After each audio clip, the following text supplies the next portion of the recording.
আল্লাহ পাক কলম সৃষ্টি করে বলেছেন উকচুপ, কলম তুমি লিখো। তো কলম কথা বলছে, মাযা আকতুব, আমি কি লিখবো? আল্লাহ পাক বলছেন লিখো, কিয়ামত পর্যন্ত যা যা হবে সব লিখে ফেলো। এরপর আল্লাহ রাব্বুল আলামিন লাউহে মাহফুজের মধ্যে একদম from the very beginning till the last day of judgement প্রত্যেকটা কথা লাউহে মাহফুজে লেখা আছে। এমনকি আপনার কার সাথে বিয়ে হবে সেটাও,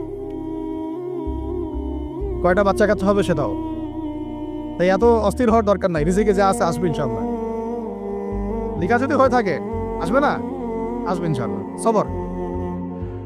তো এই জন্য মুমিনদেরকে বলা হয়েছে তোমরা কখনো হতাশ হবে না, কারণ তাকদীর লেখা হয়ে গেছে, হতাশার কোনো কারণ নাই।